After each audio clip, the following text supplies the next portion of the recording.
la posibilidad de tocar algunos tópicos, porque en realidad hablar de las infecciones de transmisión sexual sería imposible en 25 minutos.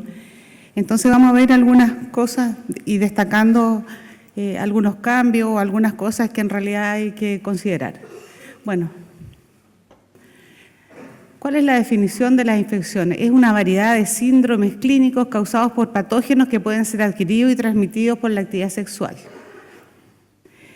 Si nosotros miramos esta diapositiva, en realidad este es el total de infecciones de transmisión sexual, ¿ya? Esta es lo que ha ocurrido con la sífilis en los últimos años, según información del Ministerio hasta el 2014, y fíjense ustedes cómo ha aumentado la prevalencia de la infección por virus papiloma. Gonorrea se ha mantenido relativamente estacionario. Bueno, la sífilis es una enfermedad sistémica causada por treponema pálido, que es un bacilo gram negativo en espiral, y la infección natural es exclusiva del ser humano. Tiene un periodo de incubación de 21 días con manifestaciones clínicas que son muy variadas. Hay un tercio de los pacientes que se recupera en forma espontánea, un tercio permanece en etapa latente y un tercio avanza a la etapa destructiva, ¿ya? Y en forma operacional se ha dividido en sífilis precoz y sífilis tardía y tiene mucha importancia epidemiológica y es de notificación diaria. Ahora, esta es la tasa de incidencia de sífilis según censo, en realidad con una tendencia a la estabilización de los últimos años. La información es hasta el 2014 y en realidad las personas jóvenes entre los 20 y los 29 años son las que se ven más afectadas. Casi despreciable la diferencia entre hombres o mujeres y más de la mitad corresponde a las etapas latentes, que son etapas asintomáticas. Bueno, esta es la información epidemiológica de la sífilis en la región. Estos datos me los dio la Seremi hasta el 2015 y la verdad que a mí me merece alguna duda y por eso la quise traer. En realidad, esta disminución yo creo que no es real, yo creo que tenemos un problema de búsqueda y de diagnóstico de la sífilis en la región. Ahora, este es un caso en realidad de una mujer de 28 años casada sin hijos, que 9 años previo en un chequeo médico se pesquisa un BRL positivo. Se administra penicilina benzatina, 2.400.000, que es la recomendación internacional, y un año previo a la hospitalización se hospitaliza por una artritis reactiva, quiere tener un hijo y le cuenta al obstetra que tiene un BRL previo positivo tratado. Y aquí ven ustedes los distintos títulos de las pruebas no treponémicas y cómo se les fue administrando penicilina. Nuevamente sintomática articular. ¿Y qué es lo que ocurrió? Se pide por primera vez un test treponémico que sale negativo. Y en realidad lo que quiero destacar es que existe confusión en la interpretación de los test serológicos. Un BRL falso positivo persistente tiende a ser asociado con otros factores y en este caso puntual con una enfermedad autoinmune. Un test falso positivo no treponémico puede ser verificado y la sífilis excluida con un test treponémico negativo. El marido siempre fue negativo. ¿Y cuáles son los test no treponémicos? Que son los que se usan en la atención primaria. BRL usamos en el hospital, pero se usa RPR y estos test nos sirven como screening y también como seguimiento. Nosotros tenemos cuantificable el BRL, RPR no así en la red. ¿Y cuáles son los test treponémicos? El FTABS y el MHTP. FTABS ya no disponemos en la región, pero sí el MHTP. Entonces, tenemos pruebas que son no treponémicas, que ahí está la sigla, el BRL y el RPR, y pruebas treponémicas, en que estamos hablando del FTABS y la microhemoaglutinación. Bueno, las pruebas no treponémicas son anticuerpos antilipoidales, no solo se producen en la sífilis, también en enfermedades agudas y crónicas en las que hay daño a los tejidos. Permite un análisis cualitativo y cuantitativo de las muestras de suero y del líquido cefalorraquídeo y nos sirven para monitorizar la respuesta al tratamiento. Las diluciones en suero las señalo ahí y en realidad normalmente deberían ser negativas. Lo mismo, BRL y RPR se usan como tamizaje diagnóstico y de seguimiento. Los resultados de una prueba no son comparables con otra prueba, por eso que cuando ustedes en la atención primaria tienen un RPR positivo, lo derivan al hospital y en el hospital se realiza un BRL para ir cuantificando y para ir viendo la respuesta al tratamiento. Hay que utilizar uno solo de los dos y declinan después del tratamiento en 2 diluciones y pueden permanecer reactivos con el tiempo. Existen falsos positivos, especialmente con titulaciones inferiores a 1.8, como las enfermedades tiroideas, las enfermedades autoinmunes, la drogadicción endovenosa, el embarazo, la edad avanzada, la malaria, la tuberculosis. Y existen falsos negativos que tienen que ver con reactivos poco sensibles, ¿ya? Y alteraciones en el laboratorio. Y con respecto a las pruebas treponémicas, son pruebas de confirmación en personas que no han tenido sífilis previamente, porque normalmente estas pruebas quedan positivas de por vida. Y son exámenes cualitativos que se positivizan una vez en contacto con el treponema y nos sirven para evaluar respuesta clínica ni seguimiento del paciente. Ahora, en la población VIH, que es la población que nosotros mayoritariamente vemos en el poliinfectología, en realidad no solicitamos estos test porque hay un porcentaje muy bajo que se positiviza. Y estas son las etapas clínicas de la sífilis. Es confundente el concepto de la sífilis y las distintas etapas. Voy a tratar de simplificárselo.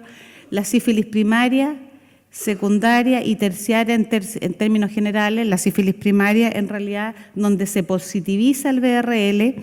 La sífilis secundaria, que es latente precoz o latente tardía, y donde los títulos de BRL son bastante más altos. Y luego tenemos la sífilis latente tardía, donde tenemos titulación de BR que es más baja, y la sífilis terciaria.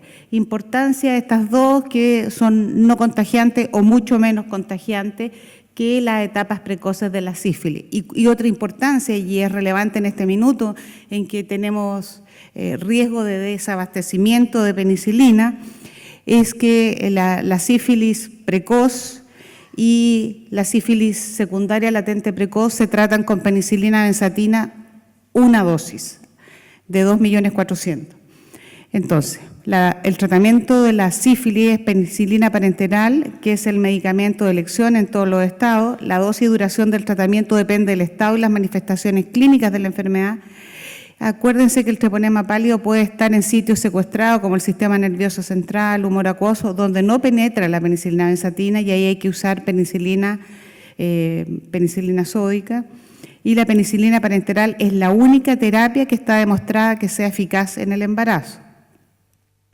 ¿Qué es lo que dice la norma chilena? La norma chilena, que la verdad es bastante antigua, es del 2007, dice que el tratamiento de la sífilis primaria, secundaria, latente precoz es penicilina benzatina, 2.400.000 en 2 dosis, y qué es lo que dicen las guías del CDC, que bastaría una dosis. En la alergia a penicilina, excepto los gestantes, dan estas otras opciones terapéuticas. Ojo que ceftriaxona, como una opción terapéutica, se recomienda, pero se ignora la tratamiento. ¿Y qué es lo que dice la guía chilena con respecto a la sífilis latente tardía o de tiempo desconocido? Habla de 3 dosis semanales, 1 por semana, y la guía del CDC dosis 1 vez por semana. ¿Por qué les traigo esto a colación? Que pareciera que vamos a tener falencia de penicilina benzatina. Creo que tenemos que abocarnos a las embarazadas y probablemente a la población VIH para utilizar el recurso de penicilina benzatina. Lo mismo que yo les digo con respecto a la sífilis, a la sífilis primaria y a las distintas etapas de la sífilis, donde la recomendación perfectamente y validada por guías clínicas es que la sífilis primaria y latente secundaria, latente precoz, pudiéramos usar solo 1 dosis de penicilina benzatina. Bueno, la reacción de Harris-Hersheimer es una reacción sistémica semejante a una sepsis. Se inicia 1 o 2 horas posterior a la administración de la penicilina. Fiebre, calofríos, mialgia, cefalea, taquicardia y vasodilatación con hipotensión es frecuente con la sífilis secundaria y se relaciona con la liberación de las proteínas de la espiroqueta. Es una reacción autolimitada y ustedes en atención primaria tienen que tenerla presente por si se les presenta en un paciente. Con respecto a las uretritis, las gonocócicas y no gonocócicas, bueno, una uretritis es descarga de material purulento, mucopurulento que produce disuria y prurito uretral. Ya las etiologías infecciosas son muchas y importante rescatar el tema del gonococo, donde un 75% de los pacientes desarrolla síntomas los primeros días y al Gram se ven diplococos Gram negativos intracelulares. También es una enfermedad de notificación diaria al Ministerio. La sensibilidad es bastante alta en los pacientes y la relevancia del cultivo. ¿Por qué la relevancia del cultivo? Porque desde el 2010 en realidad, o de antes, pero ya el 2010 en realidad ha ido apareciendo resistencia y se está haciendo vigilancia desde el ISP, no solamente nacional, sino que internacional, al gonococo por la aparición de resistencia. Con respecto a las uretritis no gonocócicas, el periodo de incubaciones son más largos, no se ven en el Gram los dipococos Gram negativos y existen técnicas como la ELISA, inmunofluorescencia indirecta y test de amplificación de ácidos nucleicos NAT, que se pueden pedir que hacen el diagnóstico y PCR. ¿Qué disponemos nosotros? Bueno, el Gram se puede hacer en cualquier lugar donde haya un tecnólogo o un médico que sepa ver un Gram y lo que nosotros tenemos en el hospital es PCR para secreción uretral. Bueno, es una infección frecuente y normalmente uno le da tratamiento tanto a la Neisseria gonorrhoeae como a la clamidia trachomate porque sobre el 40% de las veces la infección comprende ambos gérmenes.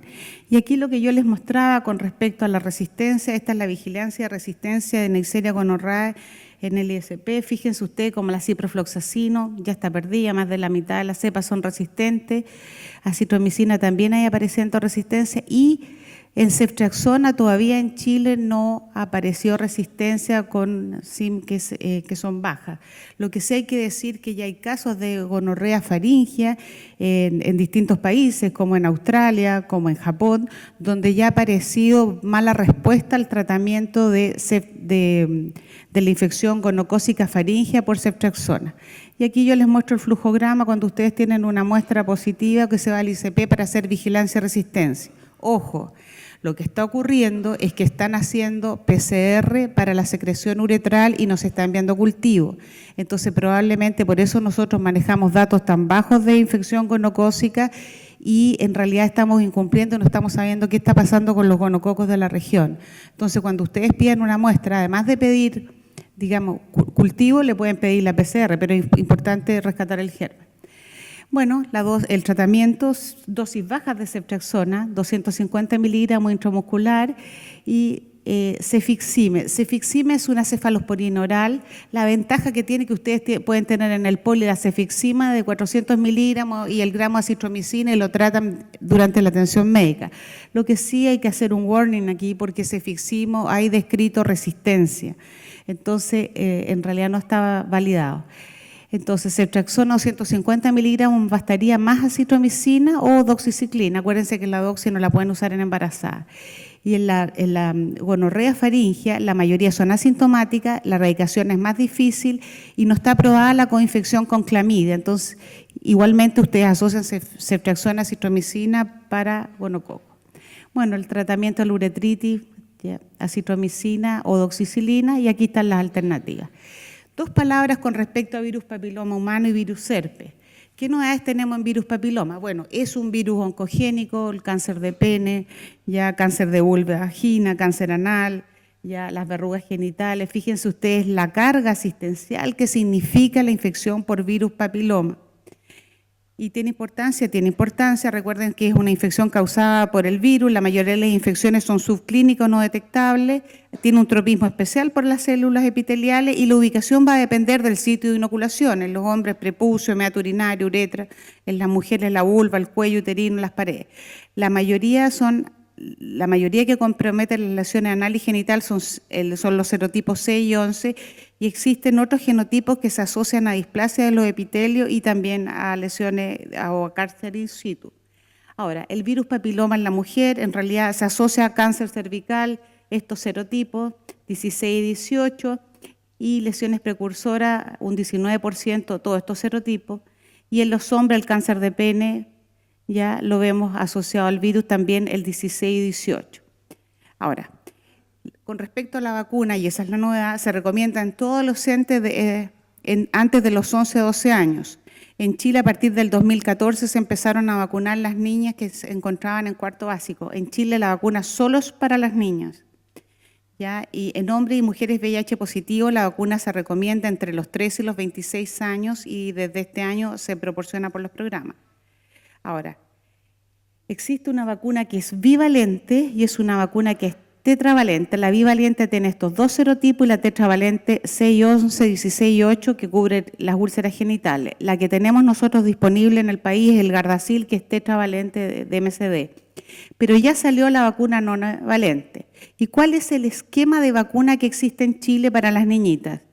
Una vacuna entre los 0 y los 1 y otra a los 2 o 6 meses. Son 2 dosis. ¿Ya? Y la presencia de condilomas, citología normal o un test de DNA para virus papiloma positivo no contraindica la vacunación. Contarles que ya salió la vacuna nonavalente, que aumentan los serotipos, pero en realidad no tenemos información todavía y que tendría un rol más mayor o de más amplio para proteger de lesiones precancerosas con estos otros serotipos. Con respecto a las infecciones herpéticas genital, que es motivo de consulta frecuente, bueno, es una infección viral crónica, puede ser causada por el virus herpes simple 1 y 2. El virus herpes simple 2 tiene más recurrencia y mayor eliminación subclínica del virus. Muchas personas tienen infecciones leves o no reconocidas, pero eliminan el virus en forma intermitente. O sea, una persona asintomática puede infectar a otra persona sin saber que tenía el virus. La clínica es no sensible, no es específica, son vesículas múltiples, dolorosas, ulcerativas y están ausentes en muchas personas infectadas. El tratamiento de la infección herpética, antivirales sistémicos pueden parcialmente controlar los signos y síntomas de los episodios herpéticos. El virus latente no se puede erradicar, acuérdense que es un virus herpes, no afecta el riesgo, frecuencia, severidad de la recurrencia después de suspender la droga. Todo paciente con un primer episodio de herpes genital debe recibir tratamiento y la abstinencia sexual con los prodromos, lesiones presentes se recomienda. Cualquier persona que tenga una infección herpética o cualquier ITS, en realidad uno debería sugerirle un VIH. ¿Cuál es el tratamiento del primer episodio de herpes? Ustedes van a ver muchos y múltiples esquemas. Bueno, el aciclovir 400 miligramos oral 3 veces al día por 7 a 10 días o aciclovir 200 miligramos por 5 veces. Y valaciclovir 1 gramo cada 12 horas. El tratamiento se puede extender si las lesiones no están sanas. Y el concepto de la terapia supresiva, en aquellos pacientes que tienen recurrencia, que son un porcentaje no menor, disminuye el riesgo de contagio a la pareja y mejora la calidad de vida, y aquí están las dosis de aciclovir. Ahora, la terapia episódica, ¿en qué consiste? Cuando el paciente siente el ardor o la molestia y va a empezar, hace estos tratamientos acortados por 5 días. 2 palabras con respecto a esto, que también es algo que compromete en la atención primaria y es importante. A partir del 2015 aparece esta norma que es del Ministerio de Justicia, Ministerio de Salud, la Fiscalía y UNICEF con respecto al tratamiento para las víctimas de violencia sexual, donde asocian como profilaxis, vamos a verlo rapidito, ceftriaxona más acitromicina, más tinidazol o metronidazol, más la vacuna para hepatitis B. O sea, toda persona que es víctima de violencia sexual, además del tratamiento antibiótico, debe recibir tratamiento para, vacunación para hepatitis B. Y además hay que hacerle la evaluación del riesgo de contraer la infección por el VIH, el riesgo está categorizado y lo que hay que hacer con respecto al riesgo, si la exposición es de alto riesgo, la exposición es de mediano riesgo o de bajo riesgo. Y con respecto a eso existe una profilaxis que ustedes debieran tener en los establecimientos para atender a las víctimas de violencia sexual, que considera tenofovir en tricitabina o truvada o acetatetra-STC más o la miudina, digamos, están las dosis más inhibidores de proteasa. Yo les insisto en este tema porque yo siempre les digo, el Ministerio norma desde un escritorio, pero la realidad que ocupen los servicios, los equipos absolutamente distintas, y en realidad deberían existir estos medicamentos en todos los servicios de urgencia y en todos los hospitales nodales de la región. Bueno, y con respecto a lo mismo, y ya terminando, acuérdense, y esto también es una norma que salió del 15 de septiembre del 2015, el decreto exento 865, de que dice que las personas víctimas de violencia sexual con riesgo de contagio por virus de hepatitis B tienen indicada la vacuna para hepatitis B, y agrega también que las personas víctimas de violencia sexual también tienen entre los 9 y los 26 años, también tienen indicación de vacuna para virus papiloma. O sea, en los centros donde se atiende personas víctimas de violencia sexual, independiente del género, debiéramos tener ambas vacunas. Conclusiones: las infecciones de transmisión sexual son una patología prevalente. La vigilancia epidemiológica en la red de salud pública de las infecciones de transmisión sexual es fundamental para tomar decisiones técnicas, no políticas. Debe considerarse siempre la solicitud del examen VIH en todo paciente que consulta por un ITS. La elaboración de normas y disposiciones desde el nivel central, Ministerio, requiere revisión y actualización continua según avance el conocimiento científico, donde se incorporen nuevas técnicas diagnósticas, desarrollo de nuevas vacunas y manejo y tratamiento de la ITS. La acción conjunta de los programas de prevención y atención de las ITS y VIH es indispensable, ya que los comportamientos de riesgo son iguales. Y lo esencial es considerar siempre a todos los pacientes como eventual portadores. Muchas gracias.